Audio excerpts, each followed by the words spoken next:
This is the talk of Music City Real Estate. Super Talk 99.7 WTN, the talk of Music City Real Estate. Where we educate and motivate all things real estate. Monte Mohr here, Realty One Group, Music City. Hey, and Carey Ann with CMG Financial and my mortgage team.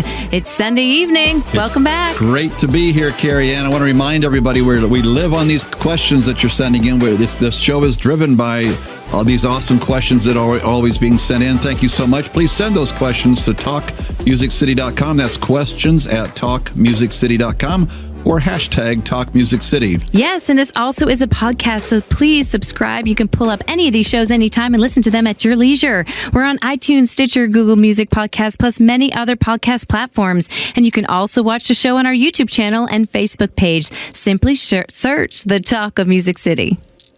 Great to be here. And we have a supersonic guest with Premier Escrow, Mr. Kevin Montgomery.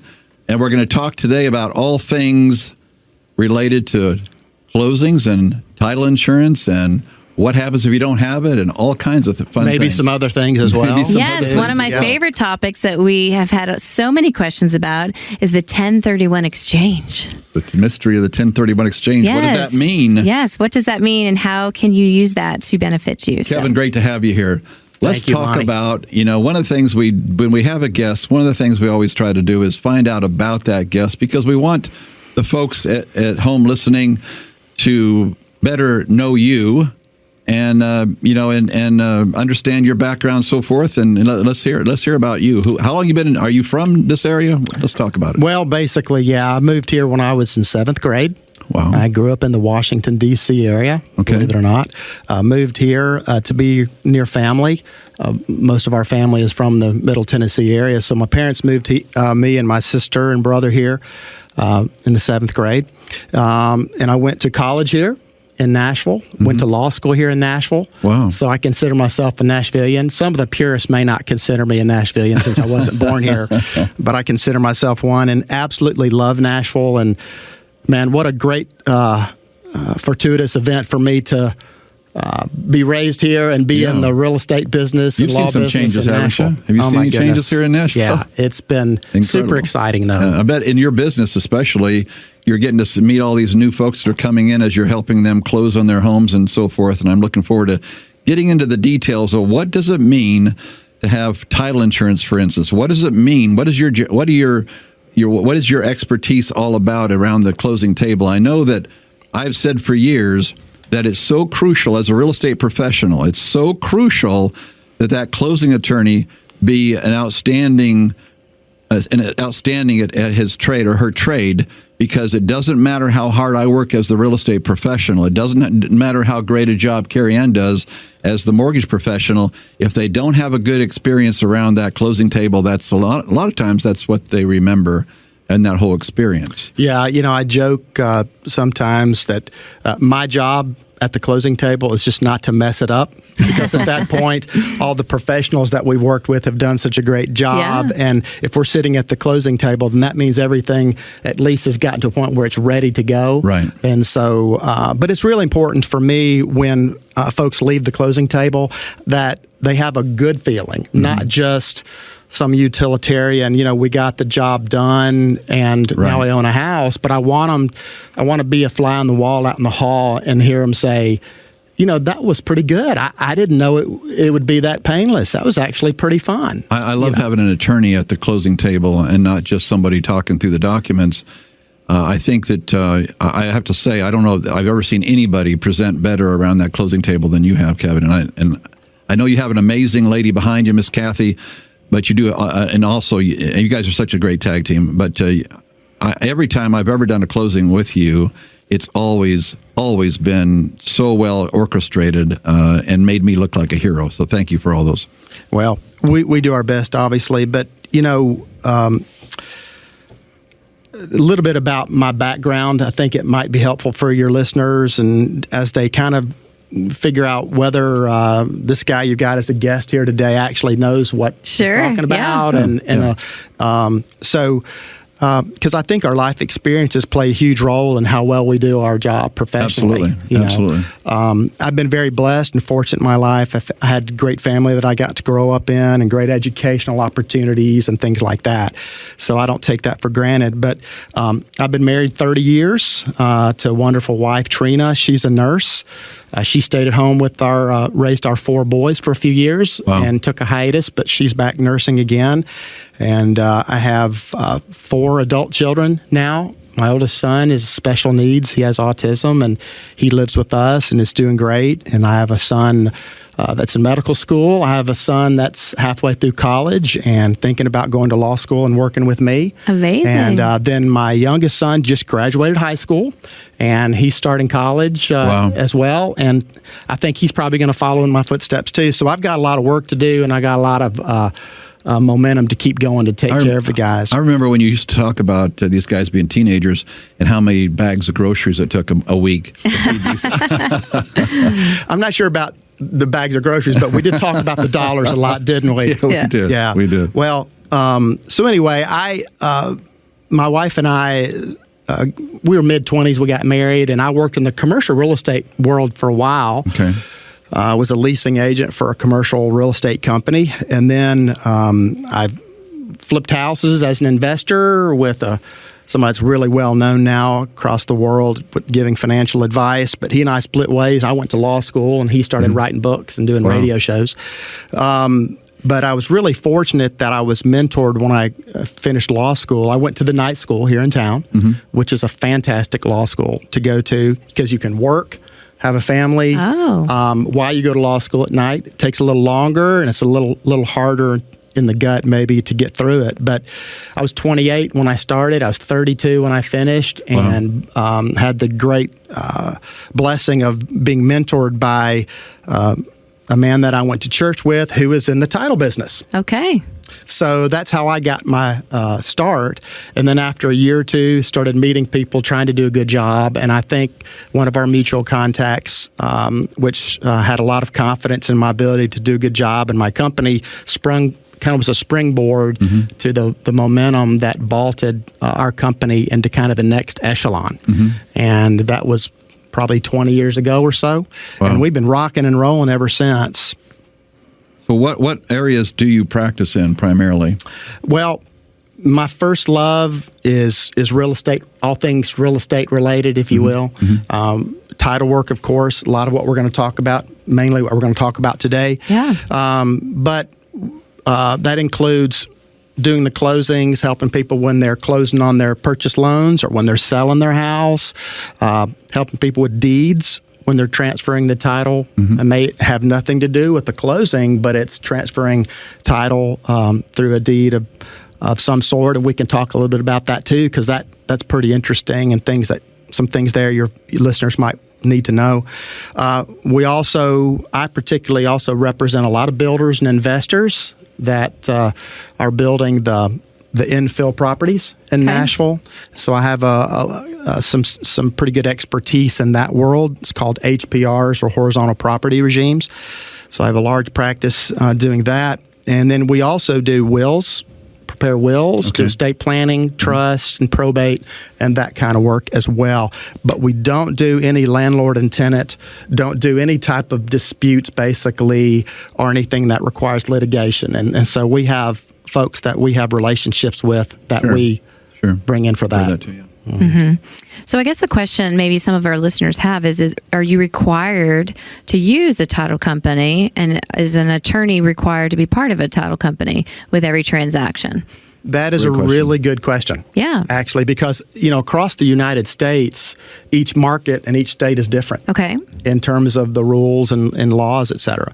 In Tennessee, title companies don't have to be owned by attorneys. Okay. So you will find title companies in Middle Tennessee, and a lot of them are good companies, but they're not owned or run by attorneys. Okay. I believe the law is you have to have an association with an attorney. I see. Because there's legal documents that are being prepared as part of the process. Right. And if you're not an attorney, you're not supposed to be preparing legal documents. There we go. But if you have an association or some supervision from an attorney, then and I'm not sure how close that relationship or supervision needs to be, then I think you're allowed to have a title company like that.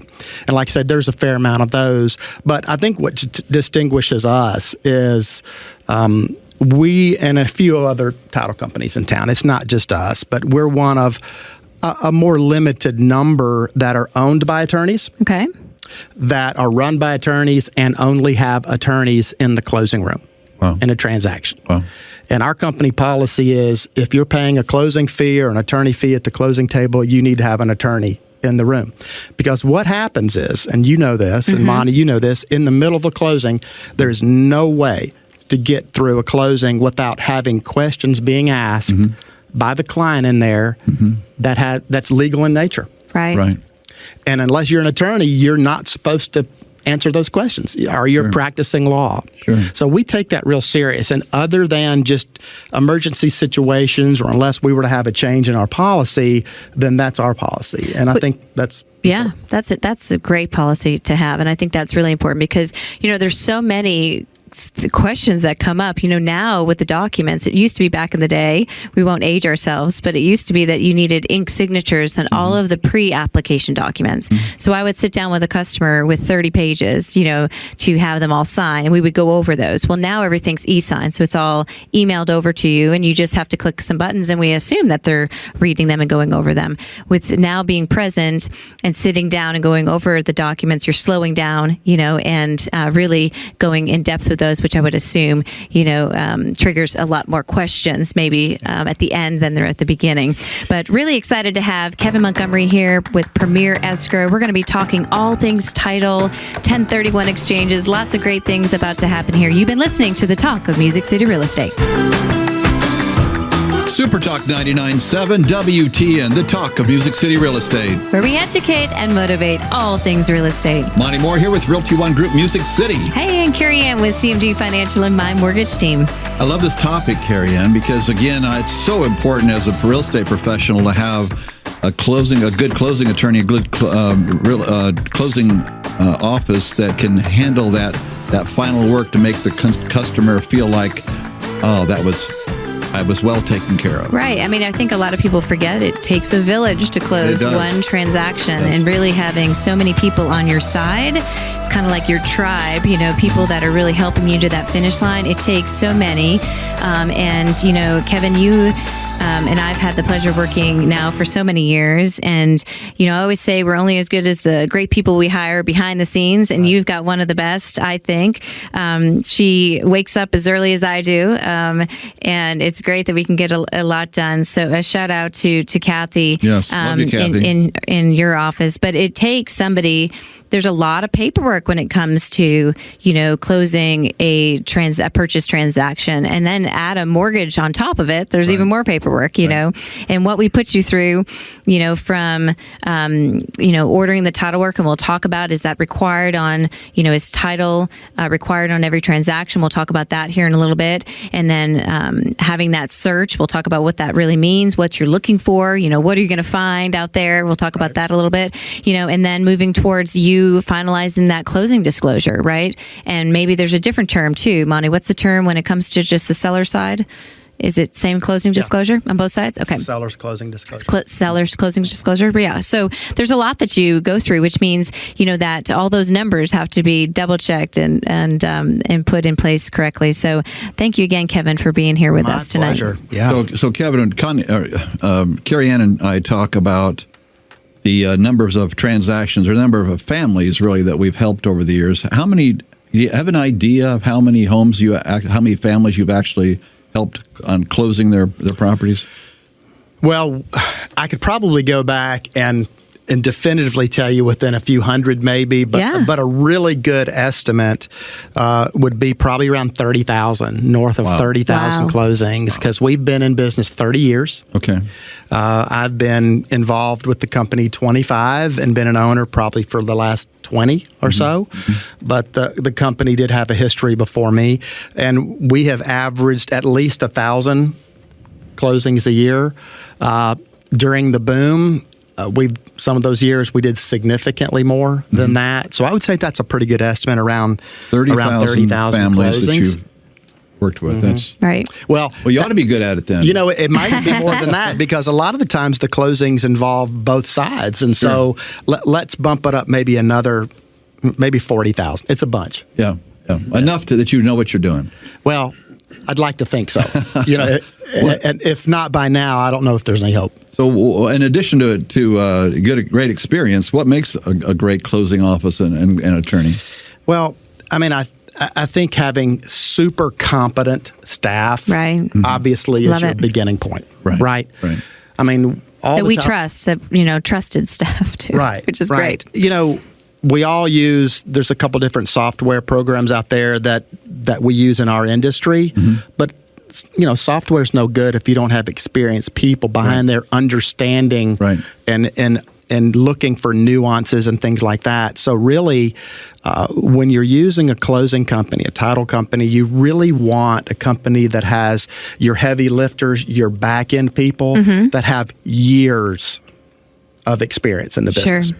Because there are some things that you literally can't teach people. They have to experience it a few times and been beat around and knocked around before they can maybe see the canary in the coal mine. Sure. That kind of thing. And I'm really proud of our staff. Kathy is your primary contact and has been for years. And we have another team that Tanya runs where she works on investors and construction loans and things like that. And I tell you, they're powerhouses for sure. But so competent staff for sure, that's your backbone.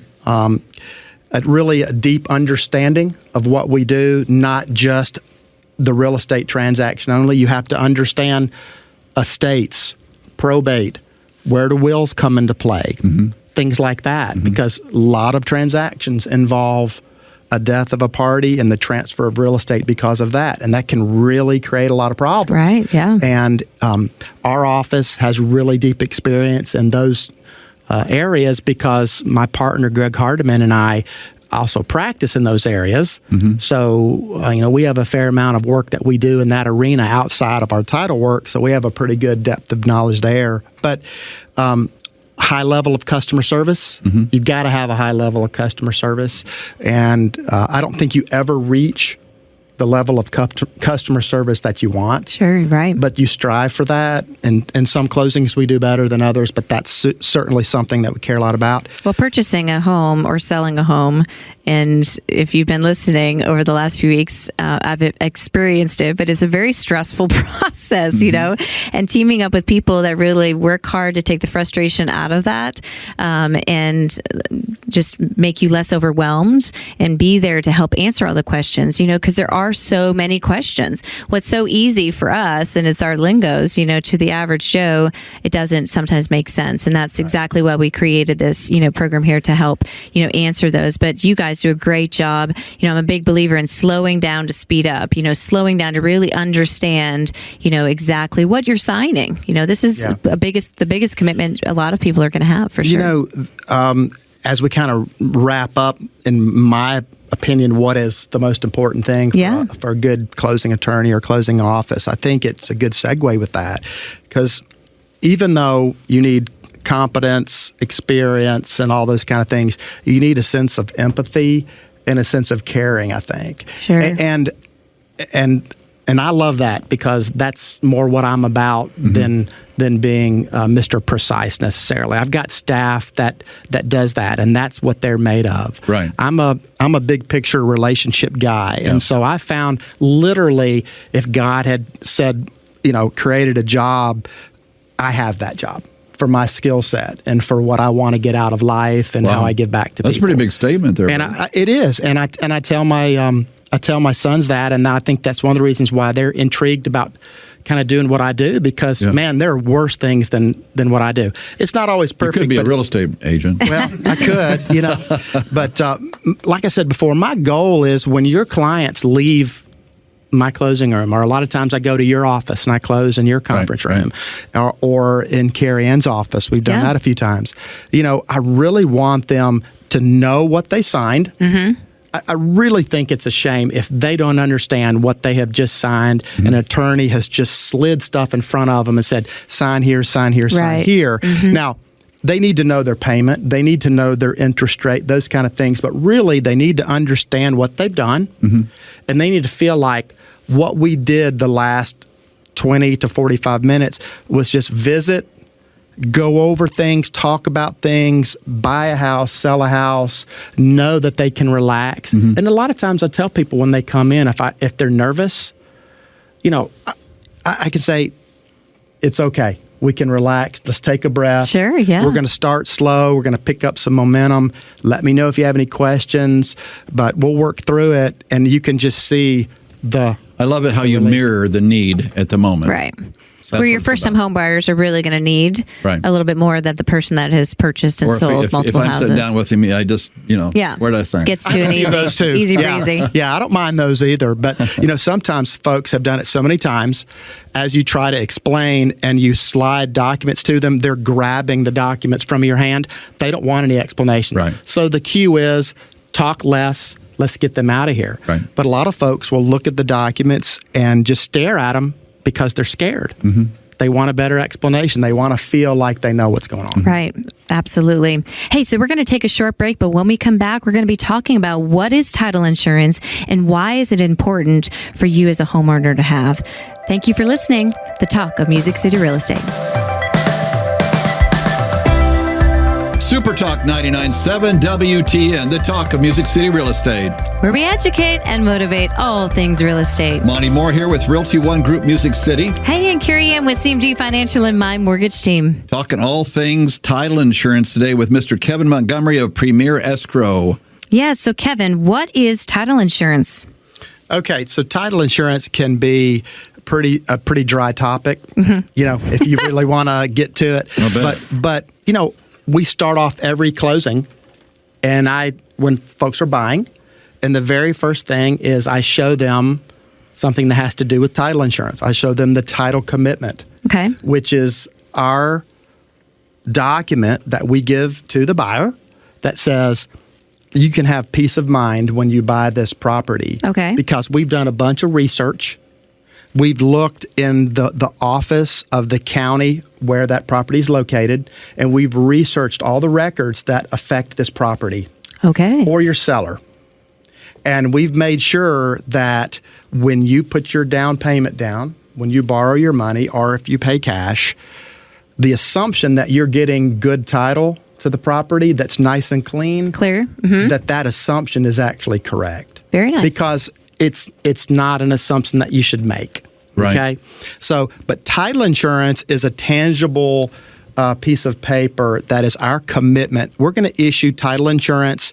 This is the property you're buying. This is the legal description. These are the things that are recorded that affect this property, like the subdivision plat, any easements for utility companies, things like that, things that you would expect. Right. But we don't want to see things on there that you don't expect or that are a problem. And by the time what would be a problem? Well, a big problem would be any type of IRS lien, judgment lien, things like that.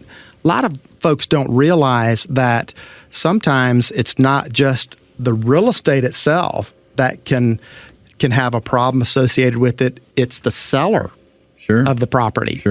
So hypothetically, let's say that a seller ran a small business, successful business, whatever the case is, and they made a lot of income and they had to file tax returns and pay income taxes on a personal level and maybe on their business. And they got behind. In a couple of years, that tax bill was bigger than they thought, and they couldn't pay it, and they didn't pay it. Well, it's pretty easy to ignore letters from the IRS, and, I'll deal with that later. But eventually, the IRS gets tired of that, and they'll file a lien.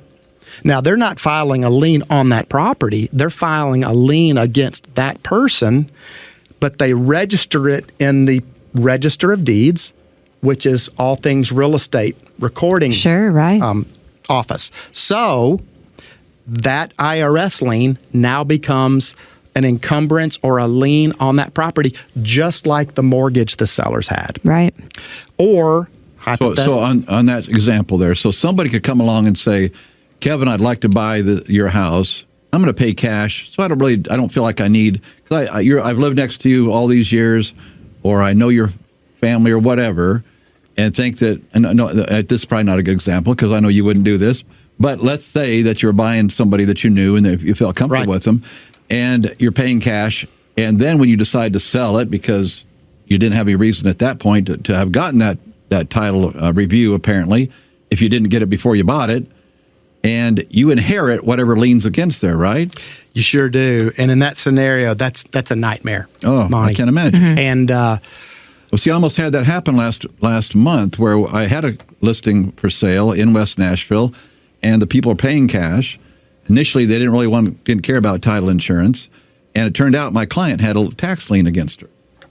So it all blew up. Believe it or not, that's more common than you might think. Now, I don't want to alarm our listeners and think that it's something that we can't work through. Sure. But that's why you involve a title company like us or real estate lawyers that are going to search the records to identify everything that affects that property.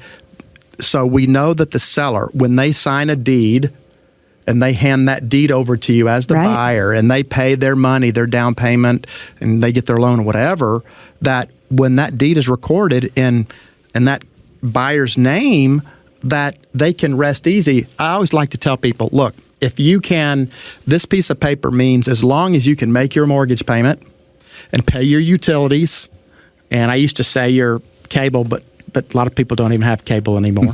But as long as you can pay your utilities and pay your mortgage, you shouldn't have to worry about whether the property has a good title to it. Right. But if you're not involving a title expert, then you are treading on serious shaky ground.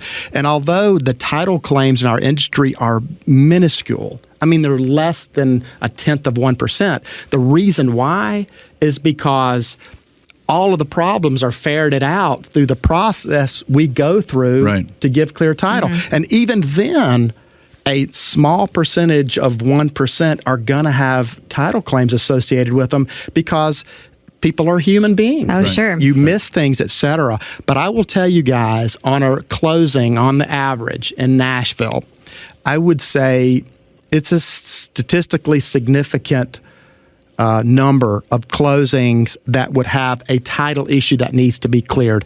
I would say I'm going to guess it wouldn't be 50%, but I would say 20% of every file we get has a title issue that needs to be cleared beyond a mortgage. Yeah. Right. And if it's not, the buyer's not going to get good title. Yeah, so we'll just rewind back early 20s for me. Bought a house as an investment. At the time, I thought it was an investment with a partner, right? New, young, trying to be hip. I'm going to buy an investment property. And all of a sudden, this individual I can't find, right? Goes just is a mystery at this point, and now I'm trying to figure out how I'm going to make the payments, et cetera, et cetera. Well, speed up to me fighting to get the deed back because this individual was on the deed but wasn't making any payments. So I had to fight to get the deed back. Well, I finally got the deed, and now I'm at a place because at the time interest rates were so much higher because it was an investment property, and I couldn't. I had to move my family into that house, right? And so I'm living in the home. The rates have dropped. It's time to go to refinance this property. Again, this individual is no longer on the deed, and you as the attorney call me personally, and that's never a good sign, right? That the attorney is calling personally that we need to talk about your title search.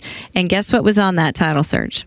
$178,000 tax lien from the previous individual who didn't pay their taxes for 6 or 7 years. And I, gullible 20-something-year-old, assumed that everybody does the right thing, right? And like you were just saying, that exactly happened to me. So what I'm telling the listeners out there is I'm thinking things are fine, right? If I actually didn't even think about refinancing prior to selling, you would have found that later. And I had to, with your help, the attorney's help, I was able to get in touch with a tax IRS attorney and fight that battle, because then it was put on me, right? And he's no longer even on the deed. So that was a whole year in, fighting to even get, that back, because they wanted $178,000, when I sold that house, and saying I couldn't refinance. So I had to slow down from refinancing and not taking advantage of the interest rates that were so low at the time. So this stuff happens just to the average person. Not only would IRS liens come up, there could be air conditioning units that come up. There could be other other liens, right, that pop up? Yeah. When a lot of folks might buy a water softener or a Right. heating cooling unit on terms, $50 a month for X whatever. And sometimes I think the service providers don't do a good job explaining to the buyer. Just sign here, just sign here. You're making $50 or $100 a month payments, and that is great, but this is a mortgage on your property. Right. It's a second mortgage on your property. So when you go to sell it, it's going to have to be paid off. And a lot of folks might owe $6,000 or $7,000 on a HVAC unit, and they don't have a lot of equity. They get to the closing table and they thought they were going to walk away with $10,000. Sure. And they're walking away with $3,000 Right. because you got to pay off the heating and cooling unit. Right. That's just one example. Right. You know? So title insurance is not required, correct? It's an optional item. Title insurance is not required. Owner's as a title, general rule. Owner's policy is not required. Well, let's rewind just a Okay. little bit. Tennessee does have a statute that if you're using a title company and you're not getting title insurance, then you should be signing off on a disclosure that says, I understand title insurance is offered and I am not wanting it. Okay. I'm not accepting that. The legislature thought it was important enough that people need to sign something that says, I acknowledge I'm buying a piece of real estate without title insurance, okay? So, but the contract between the buyer and the seller is going to determine if the seller is going to pay for title insurance. Sure, right, or if they're not. Now, like you say, if there's a loan involved, there's going to be title insurance that protects the lender. Lender right? policy. But there's a difference between the lender's title insurance and owner's title insurance. Right. And sometimes there's a big difference. But the way it works, typically, folks, you pay a title insurance premium on the higher value, whether it's the owner's policy or the lender's policy. Okay. Well, the owner's policy is always higher than the loan policy in usual circumstances, right? Now, if you're getting a construction loan, you might be borrowing $500,000 on a $200,000 lot. But outside of that, on a residential transaction, so if the lender's going to make you already have X percentage of a premium that needs to be paid, or they're not going to issue the loan if they don't have a loan policy, it's just a little bit more money that you need to pay. And then you get a policy that protects you as the owner.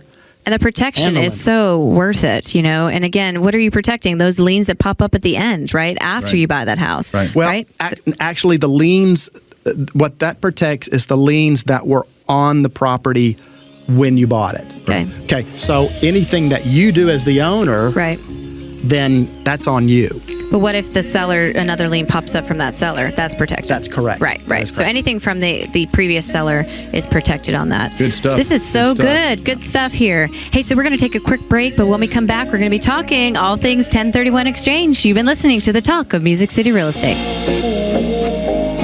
Super Talk 99.7 WTN, the talk of Music City Real Estate. Where we educate and motivate all things real estate. Monte Mohr here with Realty One Group Music City. Hey, and Carey Ann with CMG Financial and my mortgage team. Want to remind everybody to please send those questions into questions@talkmusiccity.com or hashtag TalkMusicCity. Yes, and check us out on our Facebook podcast at the Talk of Music City podcast. Good stuff. Good stuff. You can actually see what we look like. We can see behind the scenes. That's right. I love it. Right. That makes hey, it so work. excited to have Kevin here. Just a class act, and I've learned so much from you. And I've had the pleasure of having you come to my office and teach about 1031 exchanges to the local real estate community. And so excited to talk more about that because I get this question posed to me all the time. What is a 1031 exchange? Why do I need it? And what's the process? So let's jump right in. So 1031, tell me what it's all about. Okay, so just real quick background. When you sell a piece of real estate and you make money, hopefully when you sell real estate, you make money, Hopefully, right? yeah, that's cool. If it's your residence, personal residence, the lawmakers in Washington, one good thing they did a few years ago was make it where you can clear a lot of money on the sale of your house if you meet some basic rules, like you've lived in there 2 years and you weren't taking a home office deduction, things like that. You can make $250,000 per person. So a couple could make $500,000 of profit, capital gains, and not have to pay any taxes on it, which is just unbelievable. It's awesome. Right. But that only applies to residential property that you have lived in for 2 years. Okay. But that's the key. 2 years. That's the key. So we can have maybe the another last 5 years, right? That's right. Maybe another time I can come back and we can talk about that because it's important. It's good stuff. Sure. But 1031 exchange, especially in the Nashville market where there's a lot of investors, there's a lot of investment property. There's another IRS code our lawmakers in Washington passed, which is a really good benefit to us as property owners if we're investors. Okay, so there's a section in the IRS code, section 1031. Got it. That's where 1031 exchanges come from. Okay, so that section 1031 is a method or a section of the IRS code that allows an owner of investment real estate to sell that real estate, buy another piece of real estate, and not have to pay any capital gains taxes on the profit that they made when they sold that first property. That sounds like something pretty relevant for today's world here in Nashville. Yeah, and the general rule of thumb is in the IRS is you don't have any free lunches. There's, it just doesn't really work that way. This is one of those IRS sections that if it's done properly by an investor, it can make a huge difference in accumulating a nice real estate portfolio or leveraging the appreciation of investment properties. And at the end of the game, maybe have no taxes ever. The general rule of thumb and the way it works is this. You have to be dealing with investment property. Okay? That's the first key. Check. Okay, so you got to be dealing with investment property.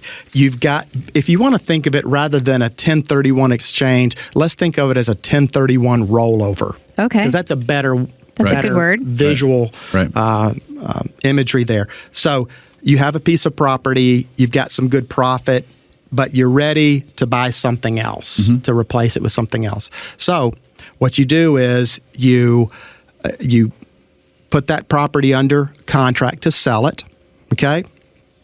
And you have to buy a replacement property that is what's called like kind. Like kind. It can't be a boat. It's got to be so land to land, house to house? The great thing about that is like kind means basically as long as it's investment, it's fine. You can be selling a small office building, and what you're purchasing is a rental house on the beach in Destin. Okay, perfect. You can be selling a commercial lot, and you're plowing that profit into a retail shopping center or raw land. But it can't be your personal residence that you're starting with to leverage into the 1031 exchange. It's got to be an investment property, and you've got to be replacing it with a like kind, which basically just means another investment piece of property. Okay. And what's the length of time that I have to find a property? So when you sell your property, this is the way it works. There's called reverse exchanges, but we're not going to talk about that. Yeah, this is the most common form here. Okay. So I sold my piece of property, and I have 45 days. 45 days, okay. To tell the IRS I've identified replacement properties. Not to close, but I just identify it. Okay. Okay. You get to tell them. I think it's 2 properties. You got to identify 2 properties, and it doesn't cost you anything. But if I think there's some penalty associated with if you give them a whole bunch of properties as potential options, because they want this to be a legit situation. They don't want you to sell a piece of property and then just list 50 replacement properties. Sure. Because if you do that, you haven't identified anything in that 45-day period. And normally an investor is going to think 2 steps ahead, right? They're probably going to already be planning their next move, so down the road. You got to identify within 45 days. The other, one of the next rules is you have to close on the replacement property within 180 days of the sale of the first property. Okay. That includes the 45. So if you notify the IRS on the 45th day, you have to close on one of those properties you've identified within 135 days. And it doesn't matter if there's title problems. It doesn't matter if the seller of that property died, unfortunately, and their estate's being probated and they can't convey no good exceptions. title. There are no exceptions. All right. That's good to know. So can you then re-identify another property if that doesn't work? You cannot. After 45 days. So you need to identify 2 or 3 properties by that 45-day period, and one of those has to be the one you close, or you're going to end up paying capital gains taxes on the profit of that first property. And what's the that you sold. percentage? Is there a certain percentage of capital gains? If you had owned the property that you're selling more than a year, it's 15%. Okay. If you've owned it less than a year, it's short-term capital gains rates, which is higher. Okay. Now, another key thing to remember is you have got to use what's called a qualified intermediary. Okay. So Third party. A third party. So I do closings all the time that involve 1031 exchanges. But when the seller comes to my closing table and they sell the property, on the settlement statement, they're acknowledging the settlement statement, but a company that does nothing but act as qualified intermediaries actually gets the money, the profit that they hold. Okay. They actually are the ones that sign the settlement statement, et cetera. Wow. Oh, the interesting. IRS, you have to have a firewall between the money and the seller. Wow. And there's some other rules. You can't use a qualified intermediary if that qualified intermediary happens to be a family member or somebody that you've done business with on a regular basis. Oh. They really want to make sure it's arm's length. Arm's length, okay. So that money then gets parked with the qualified intermediary, that profit right there. Then you have to close within the 180 days, and when you take title to the property that you're buying, you have to buy it in the exact title that you sold the other property. So you can't have one LLC, put the money with the intermediary, then change the LLC and purchase it in another one. Gotcha. You can't have Mr. Jones sell, and then when he buys, vest it in Mr. and Mrs. Jones. Okay. Can't do it. Can I quick claim myself into a different LLC after and add wife later? After you can. Or husband? After Okay. you close and it's complete, then you can use a deed to change the titling Right. after that effect. Okay. So got to be mirror image. And that question on the deed, do I have to go to a title company to quick claim, or is that something that I or you can go online and do? I would never recommend that you do a deed without using a professional. Use there's- professional. Even if Got you got it. the best form in the world, sometimes it's too tricky and you might take a left turn when you should have taken a right turn. So what I'm hearing is a 1031 exchange can really save you quite a bit of money if you're thinking 2 steps ahead and you have the game plan of saving the most money when it comes from tax purposes, right? So it is for what we heard tonight is investors. Only for investors. You've got 45 days to find the properties you want to maybe purchase. You've got 180 days that you have to purchase with no exceptions, and that you have to work with a third party. Is that right? Yes, and if you So do here- all that down the road, if you move into that property and live with it 5 years, you can have $500,000 of tax-free gain. Oh my goodness, that is good stuff. You know, Kevin, such a pleasure with having you here tonight. Premier Escrow. What is the best way to reach us? What's a good number? My email, kevin@premierescrowllc.com. That's the best way to get me. Kevin, Great it's been individual. Great seeing you today. Thank you so much for what you add. My pleasure. Such a good thing. Hey, Thanks. thank you everybody for listening. You've been listening to the Talk of Music City Real Estate.